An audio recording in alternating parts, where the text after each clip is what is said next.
The California Island Conspiracy. The maps that shatter history. The impossible anomaly. What if I told you that the most expensive, most detailed maps in human history, the ones used by kings to conquer the world, weren't wrong? What if the geography of our planet changed so violently and so recently that the world you see on Google Maps today is actually a reconstructed reality? For over 150 years, the greatest navigators of the Spanish Empire, the British Crown, and the Dutch Republic all agreed on one thing. California was an island. It wasn't a sketch. It wasn't a myth. It was a documented, surveyed, and explored landmass separated from North America by a vast sea called the Strait of Anian. Mainstream historians call this the greatest geographic error of all time. They want you to believe that hundreds of elite explorers who bet their lives on the accuracy of their charts all hallucinated a 1,000-mile-long sea for 5 generations. But today, we are going to look at the evidence they don't want you to see. From the legends of a black queen named Calafia to the smoking gun of the Mud Flood and the Tartarian reset. This is not just about a map. This is about a missing chapter of human history. Welcome to the legacy of light. The era of the Insula California, 1500 to 1747. The consensus of kings. In the 16th century, maps were more than just paper. They were the most valuable intelligence on Earth. The Spanish Padrón Real was a master map kept under lock and key in Seville. If a navigator made a mistake, people died, ships were lost, and empires crumbled. So how do we explain the fact that from the early 1600s until nearly 1750, California was consistently depicted as an island? Let's look at the 1650 map by Nicolas Sanson, the royal cartographer to the King of France. This wasn't a best guess. Sanson had access to the secret logs of Spanish captains. His map shows a detailed coastline of the Mar Vermelho, or the Red Sea, now known as the Gulf of California. But instead of ending at a peninsula, it continues thousands of miles north, opening into the Arctic. The detail is staggering. There are mountain ranges, named rivers, and specific bays on the eastern side of the California island, the side that supposedly doesn't exist. How do you map a coastline that isn't there? How do you name rivers flowing into a sea that is mythical? You don't. You map what you see. The explorers who swore by the island. The mainstream narrative says Hernán Cortés thought it was an island in 1535, but then everyone realized it was a peninsula by 1541. If that's true, why did the maps revert back to an island in the 1620s? In 1622, a Dutch ship captured a Spanish vessel. On board, they found secret charts that showed California as an island. The Dutch, the best mapmakers of the time, immediately updated their globes. This sparked a 100-year golden age of island maps. Take the account of Father Antonio de la Ascensión, who sailed with the Vizcaíno expedition in 1602. He didn't just glimpse the coast. He was a trained cosmographer. In his journals, he writes with absolute authority that California is separated from the mainland by a Mediterranean-style sea. He even describes the tides and the currents of the northern opening. Historians claim these men were fooled by mirages or the flat horizon of the Baja Desert. But these were men who lived and died by the stars and the sea. To suggest they couldn't distinguish between a 10-mile-wide gulf and a solid continent for 150 years is more than an insult. It's a cover-up. Queen Calafia and the Moorish Caliphate of the West. The forbidden origin of California. To understand the why behind the cover-up, we have to look at who lived there. The name California does not come from Spanish roots. It comes from a 1510 novel, Las Sergas de Esplandian, which described an island on the right hand of the Indies, ruled by a black queen named Calafia. The book describes her people as strong, beautiful black women who lived like Amazons, using weapons of gold because no other metal existed on their island. When the Spanish arrived, they weren't just naming a new land, they were recognizing a reality. The word California is linguistically tied to caliph or khalifa. In the ancient world, a caliphate was a sovereign territory ruled under Islamic or Moorish law. There is a growing body of evidence suggesting that the island of California was a stronghold of the Moorish Tartarian Empire, a global seafaring civilization of black and brown people who possessed advanced technology and a deep understanding of navigation. The Black Amazon warriors' early Spanish accounts are filled with anomalies regarding the people they met on the west coast. They described tribes of immense height, giants, and people with skin as black as the Moors of Africa. Why was this erased? Because the narrative of the New World required a blank slate. It required the savage Indian trope. The existence of a sophisticated, gold-rich, black-ruled island caliphate in the West was a threat to the religious and political hegemony of the Vatican and the European crowns. If California was an island, it was a sovereign maritime nation. By joining it to the continent on paper, the colonial powers could claim it as part of the manifest destiny of the mainland.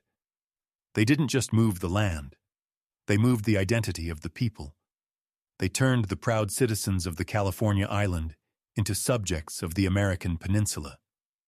The Strait of Anian, the lost Northwest Passage. The trade route of the gods. On every island map, you see a narrow waterway at the top called the Strait of Anian. This was the holy grail of exploration.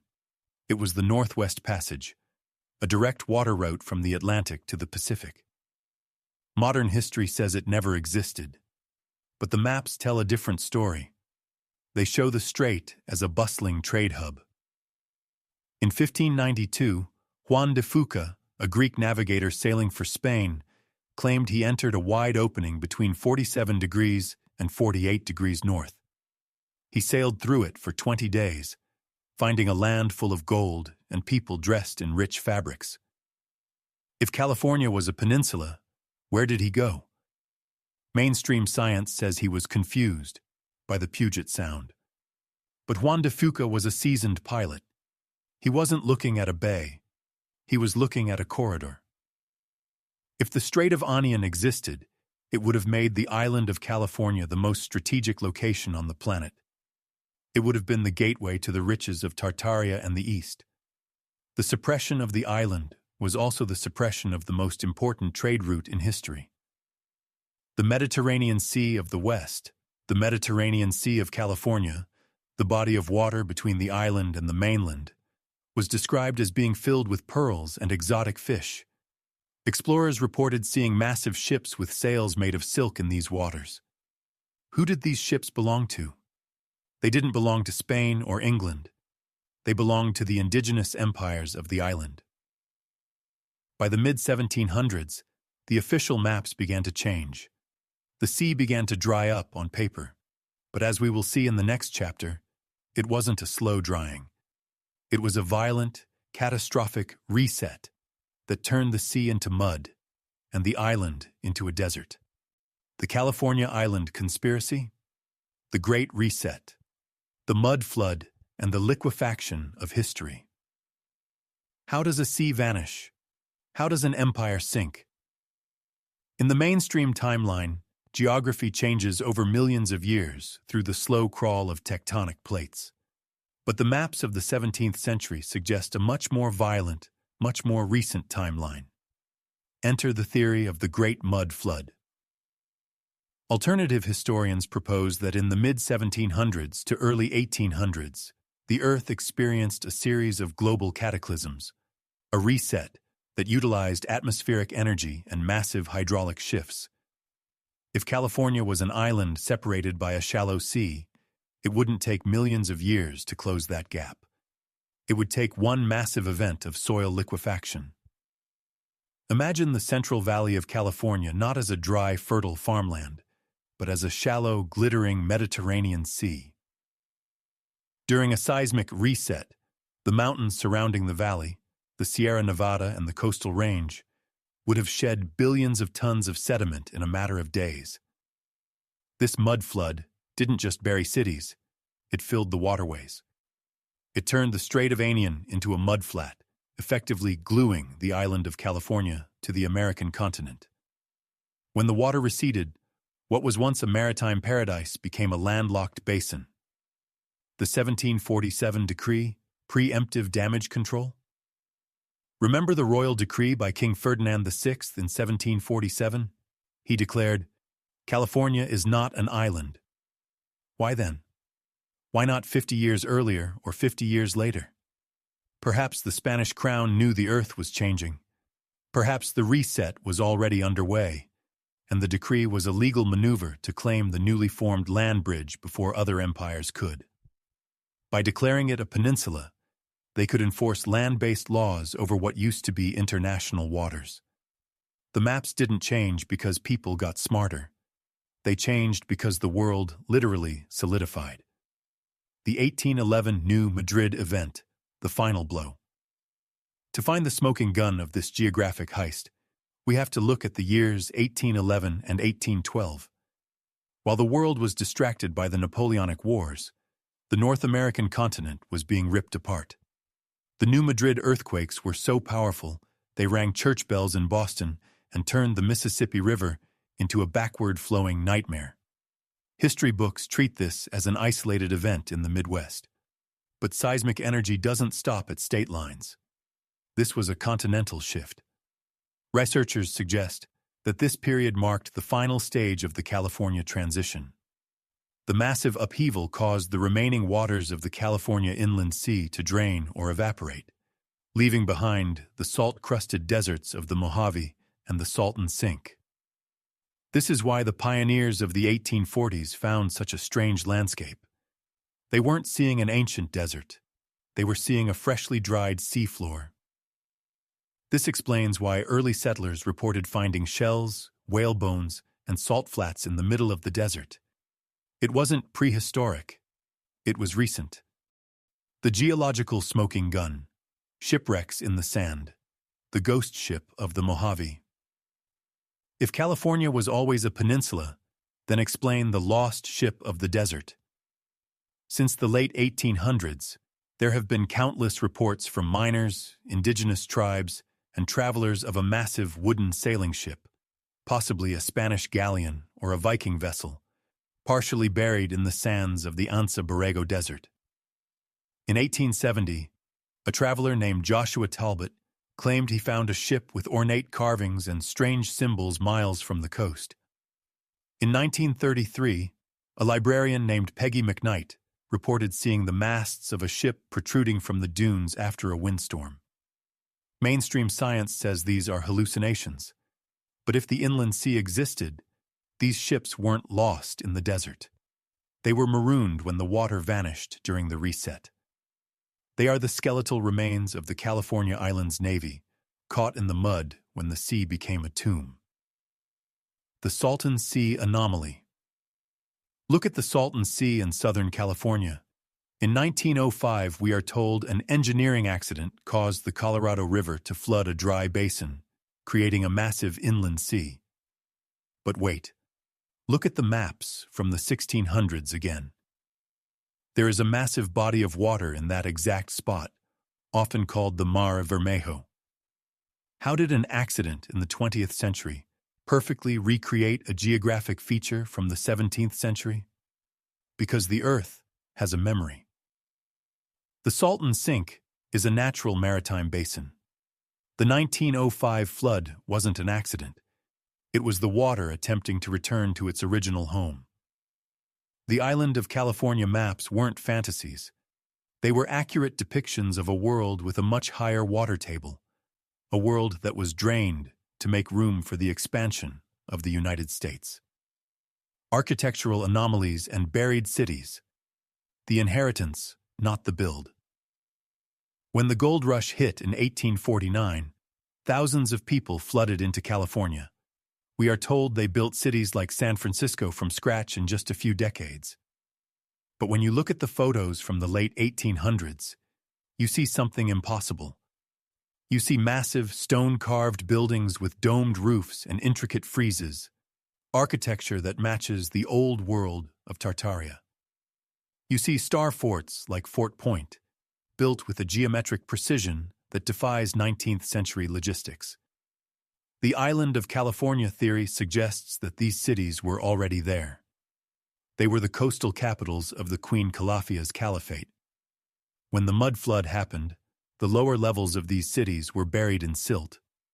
The 49ers weren't just looking for gold in the rivers. They were excavators. They were digging out the buried cities of the island.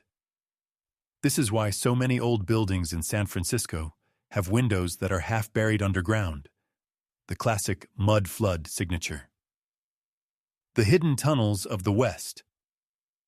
Beneath the streets of Los Angeles, San Francisco, and even Sacramento lies a massive network of tunnels that the official record cannot explain. Some are called Chinese tunnels, others are smuggling tunnels. But their construction, brick-lined, arched, and spanning miles, suggests a much more organized, ancient infrastructure. These were the drainage systems and transit ways of the island civilization. When the island was joined to the mainland, the sea levels changed, and these tunnels became the basements of a new, hijacked reality. We are living on top of a world that was literally paved over to hide the truth of who was here before us. The California Island Conspiracy. The Final Verdict. The Smithsonian and the Disappearing Giants. If California was an island of gold, ruled by a black Moorish queen and inhabited by advanced civilizations, where are the bodies? Where are the physical remains of the people who built the star forts and the buried cities?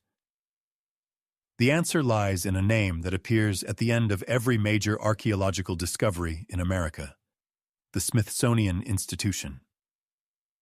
Throughout the late 19th and early 20th centuries, hundreds of reports surfaced in mainstream newspapers like the San Francisco Call and the Los Angeles Times. These weren't rumors, they were documented finds. In 1891, in the Santa Cruz Mountains, workers found a skeleton of a man standing nearly 9 feet tall. In 1911, in Lovelock Cave, just across the California border, miners found red-haired giants. The pattern was always the same. A local farmer or miner finds a massive skeleton, often with double rows of teeth and artifacts that look Egyptian or Tartarian. The Smithsonian arrives, confiscates the remains for study, and they are never seen again. Why? Because a race of giants living on a sovereign island of California breaks the Darwinian timeline. It proves that the old world was here, and they were far more powerful than the pioneers who replaced them. The 1849 Gold Rush, the Great Recovery. We are taught that the 1849 gold rush was about thousands of men panning for gold in the dirt. But look at the timing. It happened just a few decades after the New Madrid Reset of 1811. If California had just been reattached to the mainland and its cities buried in mud, the gold rush wasn't a search for raw minerals. It was a recovery mission. The gold they were finding wasn't just nuggets. It was the gold leafing on the domes of buried Tartarian buildings. It was the advanced antiquitech left behind by Queen Calafia's civilization. The American government didn't send thousands of people to California for a chance at wealth. They sent them to secure the territory and scavenge the remains of the island civilization before other global powers, like the British or the Russians, could claim the technology. The gold rush was the largest state-sponsored looting of a lost civilization in human history. The maritime law trickery. Why was it legally necessary to turn an island into a peninsula? The answer lies in maritime law versus land law. If California remained an island, it would be governed by the law of the sea. It would have its own territorial waters, its own independent ports, and would be nearly impossible for a land-based government in Washington, D.C. to control. By joining California to the mainland through the 1747 decree and later through the forced geography of the 1800s, the United States was able to apply the law of the land. They effectively captured an independent maritime empire and turned it into a landlocked colony. This was a hostile takeover of a geographic scale. By erasing the sea that separated the island, they erased the independence of the West. They forced California into the Union, not just by politics, but by rewriting the earth itself. The spiritual awakening, the island within. So why does this matter to you today? Why should we care about a 300-year-old map or a missing sea? Because when you realize they can hide an entire island, you realize they can hide anything. The mystery of the island of California is a reminder that our history is not a solid stone. It is a story written in shifting sand. The island represents the Golden Age, a time when energy was free, architecture was divine, and a black queen ruled the West with wisdom and strength. By remembering the island, we begin to decolonize our minds. We start to see the scars in our landscape, the buried windows, the desert shipwrecks, the impossible star forts, for what they truly are. Ruins of a high civilization that we inherited, but were never taught to understand. California is still an island in spirit. It remains a place of dreams, of gold, and of a strange magnetic energy that draws the whole world toward it.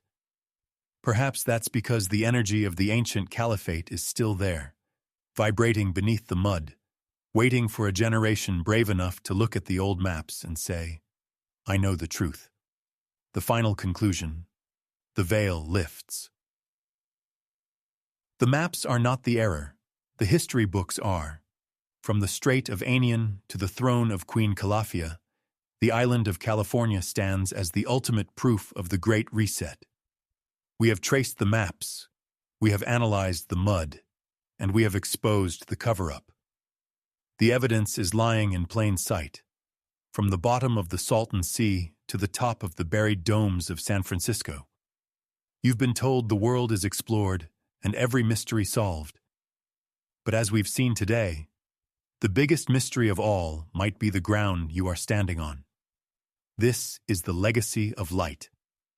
We don't just report history, we excavate it. If you're ready to see the world for what it truly is, then join us. Like this video, subscribe for the next deep dive, and tell us in the comments, do you believe the island is still there, hidden beneath the surface? Until next time, keep searching, because the light is finally catching up to the truth.